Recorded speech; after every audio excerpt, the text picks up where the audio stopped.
오전장을 정리하고 오후장을 조망해 보겠습니다. 알파경제 김종효 이사와 함께합니다. 이사님 안녕하십니까? 네, 안녕하십니까? 자, 오늘 좋은데요. 일단 글로벌 증시 어떤지 한번 해외 증시 볼까요? 네, 자 오늘은 해외 증시와 더불어서 우리 증시도 굉장히 좋은 하루다 이렇게 봐야 될 것 같은데요. 전체적으로 모두 1% 이상의 강세로 출발했고 그동안 별 변동성이 없었던 호주 정도가 보합권 정도일 뿐 일본 증시도 급등 출발해서 현재는 2%대 상승을 이어가고 있습니다. 그래서 점심 이후에는 또 어떤 모습을 보일지 지켜봐야 되겠지만 어쨌든 낙폭과 대조 중심의 반등이 나타나고 있다. 그래서 일본 하락한다고 말씀드릴 때 매일 도쿄 일렉트론 빠진다, 디스코 빠진다, 레이저텍 빠진다 이런 말씀만 드렸는데 오늘은 또 그런 종목군들이 반등을 주도하고 있고요. 오늘 도요타 자동차를 포함한 전반적인 대형주들 흐름 괜찮습니다. 대만도 기술주 중심의 1%가량의 상승을 보이다가 현재 시간에는 실시간 기준으로 2%가 넘는 상세를 가져가면서 미국 시장에서 테슬라와 반도체 종목이 가져간 그 상승폭을 그대로 감싸는 모습이고요. 다만 중국, 홍콩은 조금 다릅니다. 출발은 강보합으로 비슷하게 출발했는데 중국은 지금 다시 약보합, 강보합 약간 이렇게 밀리고 있는 상황이고요. 홍콩이 또 상승폭을 확대하면서 다른 글로벌 증시와 맥락을 좀 같이 하는 모습이죠. 그래서 오늘 우리 증시도 강한데 전체적으로 일본, 대만 모두 강하고 우리 코스피가 일본, 대만만큼 움직이지 않고 있는 것은 조금 또 아쉬운 부분이기도 해서 어쨌든 전체적인 아시아 강세가 오랜만에 나타나고 있다는 점은 그나마 조금 다행스러운 부분이 아닌가 이렇게 보여지고 있습니다. 네, 말씀을 쭉 들어보니까 연초부터인가요? 아시아 증시 전반적으로 커플링 됐다라는 모습이 좀 있네요. 자, 오전장 어떻게 보셨어요? 한마디로 표현하자면. 네, 최근에 전혀 보지 못했던 그런 양세라서 오랜만에 다 오른다. 다 오른다는 표현이 또 본인의 어떤 계좌를 보면 적절한 표현이 아니라고 생각하시는 분들도 있을 텐데요. 자, 오늘은 그동안 시장에서 주주라고 얘기했던 반도체도 그렇고요. 반도체는 지금 대형주뿐만 아니라 중소형주대에서도 오르는 종목이 꽤 많이 보이고 있고 그래서 어저께 반도체를 말씀드릴 때 중소형주가 꺾이지 않는다라는 것은 반도체 전체의 어떤 시황에 대한 하나의 기대감이다라는 것도 말씀을 드렸는데 어쨌든 지금 반도체 오르죠, 2차 전지 오르죠, 조선 오르죠, 방산 오르죠. 전력 설비가 약간 조금 애매한 상황이고 전체적으로 시장의 소위 실적 좋고 그동안 강세를 보였던 섹터의 주요 종목군들이 모두 오르는 그런 모습이기 때문에 오늘 이러한 강세를 오후장까지 꾸준하게 이어갈 수 있는가 이 부분이 굉장히 중요한 부분이고 오전장은 제가 보기엔 좀 행복한 하루가 아닌가 이렇게 보여지고 있습니다. 네, 제가 김종효 이사랑 이 코너 시작한 지 한 2주 정도 됐는데 행복하다라는 키워드가 처음 들어간 것 같습니다. 자, 오전장 특징적인 섹터는 어떤 게 있었죠? 네, 아무래도 이제 2차 전지 쪽을 좀 살펴봐야 될 것 같은데요. 테슬라 효과가 없다라고 볼 수는 없겠죠. 그런데 워낙 최근에 많이 빠졌고 실적 안 좋은 거야 다 알고 있는 부분이니까 테슬라 효과와 더불어서 낙폭과대를 기저로 해서 최근에 좀 움직이고 있습니다. 아마 지난주 목요일 날인가요? 그때 말씀드렸던 것이 코스닥 시장의 바이오와 반도체 두 가지만으로 버티는 건 조금 불안불안하니까 2차 전지가 이 안으로 들어오면 좀 더 안정적일 수 있겠다라는 말씀도 드리고 있는데 어쨌든 2차 전지가 최근 들어서는 계속 저점을 낮추는 흐름보다는 전저점 부근에서는 계속 반등 시도를 하고 있다 정도로 이해를 하시면 될 것 같고요. 자, 반도체는 오늘 조금 전에 언급드렸던 대로 삼성전자와 SK하이닉스 같은 초대형주도 오르고 있지만 그 밑에 이제 좀 약간 중급 정도 규모의 한미반도체나 리노호 같은 종목군들도 강하고요.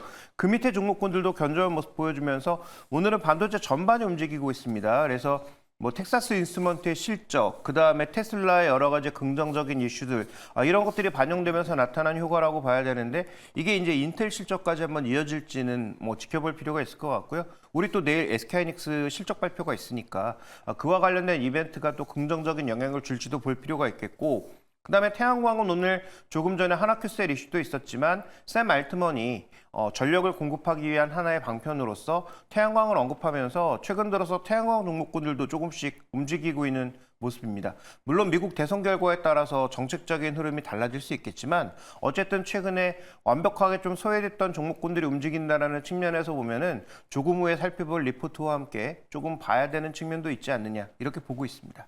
네, 쭉 보니까 역시 주도주는 반도체이군요. 그런데 약간 소외되었던 태양광 같은 그런 섹터를 보자라는 말씀 주셨는데 오늘 괜찮은 리포트가 하나 있다고요? 네, 그렇습니다. 리포트의 내용은 뭐 기존에 나왔던 리포트의 내용의 반복이긴 하지만 어쨌든 2025년 2월, 3월부터 회복된다라는 얘기. 뭐 내년에 회복된다라는 건데 이게 무슨 의미가 있느냐라고 보실 수 있는데 산업 구조상 분명히 의미가 있다라는 것이고요.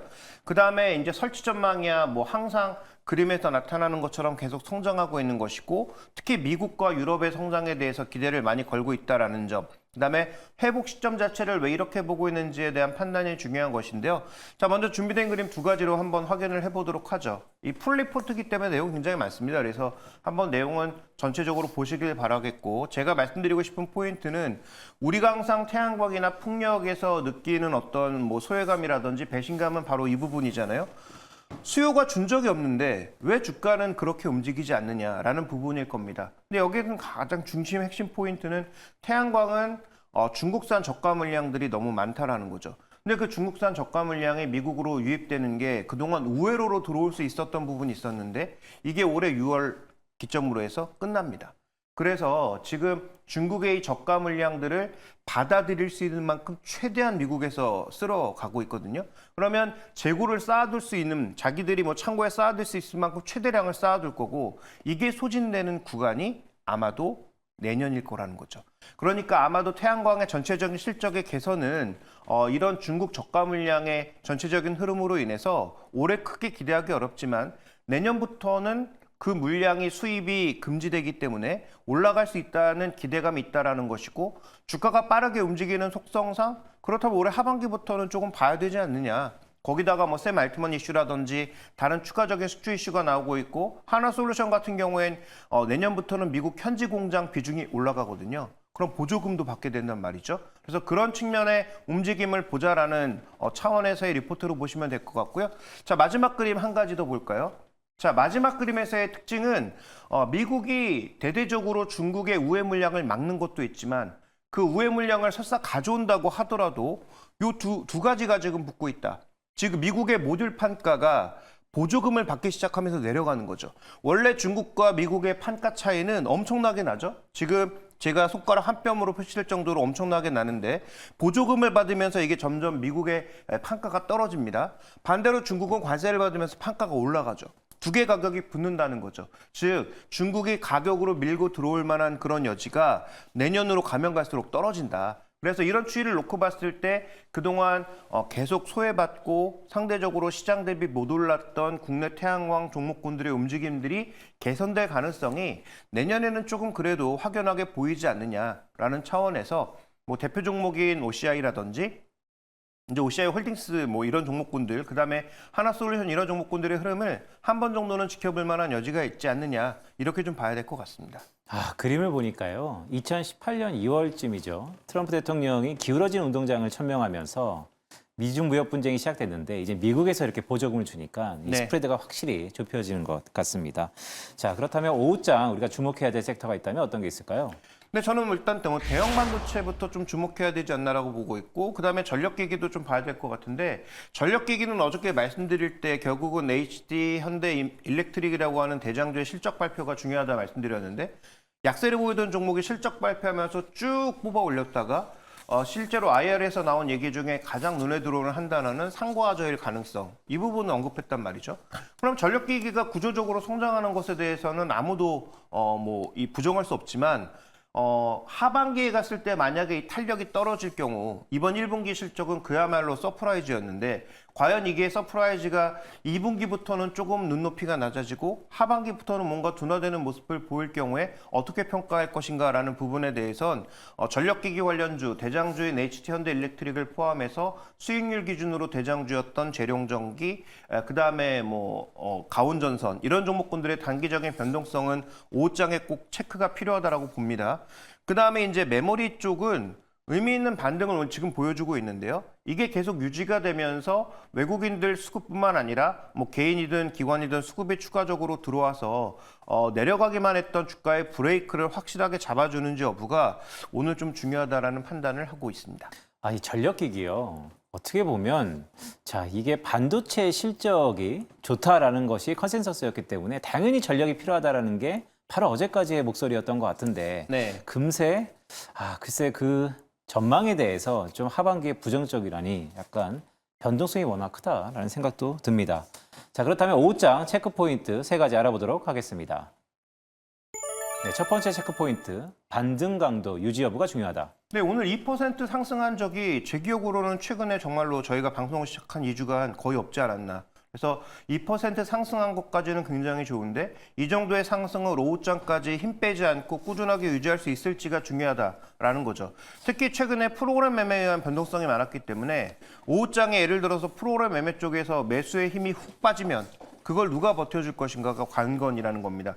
그래서 말씀드렸던 반도체를 포함한 지수를 움직일 수 있는 대형주와 더불어 수급적으로도 이 반등 강도를 강하게 유지해 줄 수 있는 힘이 오후장에도 존재하느냐. 왜냐하면 최근 선물이 계속 단기로 돌았거든요. 단기로 장중에 미결작정을 증가시키지 않고 빠른 순환이 계속 돌았기 때문에 그러면 오후장에 제가 보기엔 분명히 프로그램 매수 유입된 부분이 일정 부분 빠져나갈 수 있는데 그 빠져나가는 부분까지 흡수할 정도로 강한 모습을 보일지가 굉장히 중요하다라고 봐야 될 것 같습니다. 프로그램 매매의 그 수급의 공백을 메이크업할 수 있는가?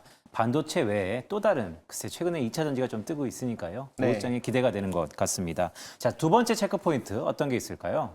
네, 조선주 실적과 주가의 반응이다. 네, 이건 어떻게 보면 아까 이제 오후장에 좀 지켜볼 만한 종목에서도 언급했어야 될 내용인데 제가 따로 뺀 것은 조선주가 최근에 우리 시장의 뭐 주도주라고까지 얘기하기는 어렵지만 꽤 견조하게 종목군들이 다 같이 올라오고 있습니다. 조선 기자재 올라오고 있고요. 그다음에 빅3 올라오고 있고요. 최근에 현대미포조선이 HT현대미포가 후속주로 올라오고 있는 상황이거든요. 그러니까 전체적으로 모두 지금 흑자 전환된다는 기대감, 그다음에 미국이 중국을 때리면서 나타나는 기대감, 캐나다와 관련된 수주 기대감 이런 것들이 섞이면서 하나오션의 실적이 발표되고 내일까지 빅3의 실적이 대부분 발표가 되기 때문에 그러면 아까 전력기기도 실적 발표하면서 뭔가 조금씩 좋았던 흐름들이 변동성을 타고 있는 거잖아요.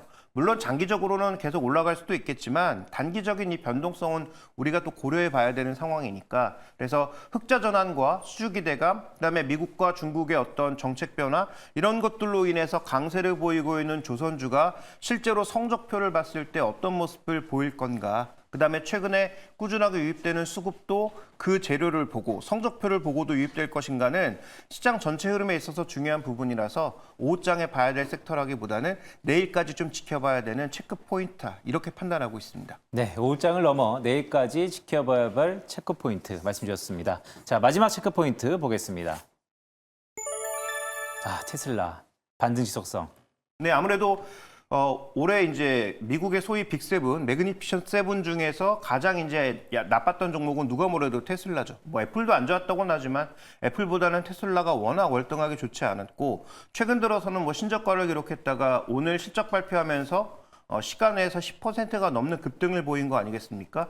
그래서 이 흐름을 오늘 저녁에 본장에서 그대로 이어가는 것도 중요하지만 저는 이런 장대 양봉 이후에 추세적으로 상승하는 게 더 중요하다고 생각합니다. 어떤 이벤트로 인해서 일시적으로 반등하는 건 가능한데 만약에 그 반등이 너무 일시적이고 재차 밀려버리는 모습으로 간다면 이것은 관련된 종목군들 뭐 워낙 범위가 넓기 때문에 우리나라의 세일 종목, 소재 종목 워낙 또 시총도 크고 시장의 영향력이 큰 종목군들이기 때문에 테슬라와 직접적인 관계는 없다고 하더라도 영향을 받잖아요. 그래서 테슬라가 과연 1분기에는 미국 시장의 가장 불량한 학생 중 하나였는데 2분기에는 조금 회복세를 보이면서 국내 시장의 관련주들에게도 자극을 줄지 여부가 전체 시장 판도에는 또 중요한 부분이어서요. 테슬라의 반등 지속성 오늘 오후장과 더불어 아마도 내일장에서 또 살펴봐야 될 중요 이슈가 될 것 같습니다. 네, 김종일 의사가 갖고 온 3가지 체크 포인트 오후장을 넘어 투자 시계를 오늘 밤까지도 이어질 네. 개연성이 높다라는 말씀이셨습니다. 알파경제 김종일 이사와 함께했습니다. 고맙습니다.